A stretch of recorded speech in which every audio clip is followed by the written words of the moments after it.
Welcome back to the Aviva Stadium, where we're building up to Ireland's first home match of the Six Nations against Italy later on this afternoon. Now, last Saturday was something of a landmark. It was, of course, TV3's first ever broadcast of a Six Nations match, and it was a first day on the job for TV3's new live match commentator for rugby anyway. And to say he had an unforgettable first day on the job would be something of an understatement. Have a listen to this. Some ground being made now. Sexton from outside the 10-metre line. It's spinning. It's spinning. Jonathan Sexton has made it. He has snatched victory from the jaws of defeat for Ireland. The full-time whistle is gone.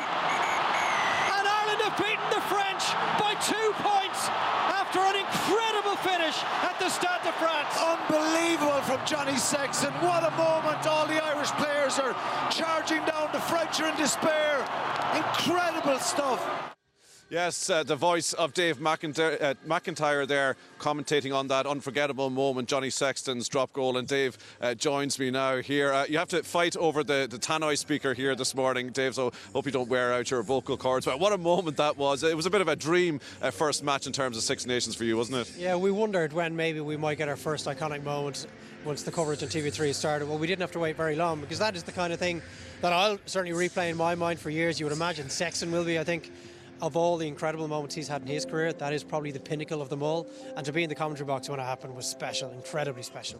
We always ask the pundits to talk us through a big play like that. What's it like for you as a commentator when you're watching a sequence of play like that and you kind of know something big is about to happen? Do you have something in mind, or are you just literally going play by play in that situation? You're just going play by play. You do want, I think, what, it was a 41 phases, so I think once we got past maybe 15 phases, you start thinking you probably need to take a step back here. So you're kind of trying to let it breathe, maybe take every second phase out, because at some stage the viewers at home are going to get fairly tired of the commentator going through the next pick and jam, and here we go again, another carry for O'Mahony. But then this drop goal catches you by surprise a little, because yeah, within Sexton's range, 42 metres, it's probably drop goal territory, but still highly unlikely that he's going to take it on. I fully expected another 5 or 10 phases, maybe to get beyond the 10-metre line. So we were almost caught by surprise when he actually did pull the trigger. And then the problem is it seemed like an absolute eternity for Nigel Owens to put his hand in the air. Now, I think it was less than a second. In my mind, I was reluctant to commit to the moment because the referee still had not signalled the drop goal. And there was a chance in my mind he was going to go upstairs to get another look at it, but Sexton knew. It was just unbelievable. Yeah, and you got it spot on, in fairness to you. I don't know how long it took you to come back down to earth after that. How long do you think Joe Schmidt and the Irish squad would have taken to push that aside and get on with the things that maybe didn't go so well last Saturday? Yeah, it's a balance that he will have had to have struck maybe by the Monday, the balance between trying to build and ride the wave of momentum that last 5 minutes takes it through into the next game, while at the same time acknowledging that there was an awful lot of the performance that has to be improved. There were certain aspects of the game we did very well. The French had one line break in the entire match. We didn't have any, obviously, but so defensively we were very good. Set piece, scrum and line out was very good, but we didn't look like we were going to be prizing the defence open at any stage in the game. So that has to improve today. It's going to be a wet ball again today. So yes, the balance between not bursting the bubble, like the character the lads showed, is something they'll be able to take through. They know they can do that now if they're in a similar position, whether it's in this year's championship, next year's, or the World Cup in Japan. But at the same time, they're going to have to play better if they're going to match what England have started in this year's championship and take on the Welsh in a couple of weeks' time. So I'd say he's pretty adept at marrying those two things at this stage, Joe Schmidt. He won't have burst their bubble, but at the same time, there would have been stages of the match review that would have made for uncomfortable viewing for a few players in little parts. We played a clip of Rory Best saying that it was up to the forwards and the players to provide those backs with good go-forward ball and get some tries on the board for the fans to enjoy today. 9 tries against Italy in the last 2 games that Ireland have played them in both of the last 2 seasons. You got to expect some today, don't you? Yeah, look, I was in Rome last Sunday. I think 4 of the England tries were off first phase play, so off scrum or line out.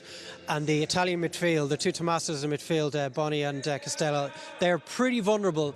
They were opened up very easily, just stood up in the tackle, and Owen Farrell and Ben Teo and George Ford just seemed to be able to run through them. I'm not saying it's going to be like that from the very start today. Conditions in Rome were absolutely perfect a week ago. We're going to have a bit of rain before kick-off, so it'll be a greasy enough ball. I think Ireland will maybe look to soften the Italians up for the first 40 minutes or so. You look at the Ireland bench, I can't recall a set of reserves that have more impact in terms of ball carriers. Cronin, Healy, CJ Stander, and then the sort of guile that we're going to see from the backs. We're going to have, hopefully, our first glimpse of Jordan Larmour in a senior test shirt. Will be something to be really looking forward to. So, and Joey Carberry definitely needs game time. I think it's 22 minutes since October. You want him to get a little bit under his belt in case Sexton was to go down early in the game against Wales here in a couple of weeks' time. You would imagine Joey might play for Leinster next weekend. That's something we'll have to look on over the course of the week. But if you've got them in the field for the last quarter, the Italians are a bit softened up. We've already got a couple of tries under our belts. Then really we might see the Ireland team cut loose. But first 20 minutes or so, I think we might see the forwards start to dominate around the fringes. A lot of line-out maul. But we need to get the players off the ball a lot quicker than we did against France. They just seem to be able to slow our ball down really badly in Paris. The referee, the Irish players and squad coaching staff might say had something to do with it. We shall see if Roman Potters is lenient today. Well, Dave, we'll let you go and rest your vocal cords. Another big afternoon ahead for you and all the TV3 team. Live coverage starting from 1 o'clock on TV3. We'll be back in the next hour talking to Shane Horgan, who's part of that broadcast team. But first, back to you in studio.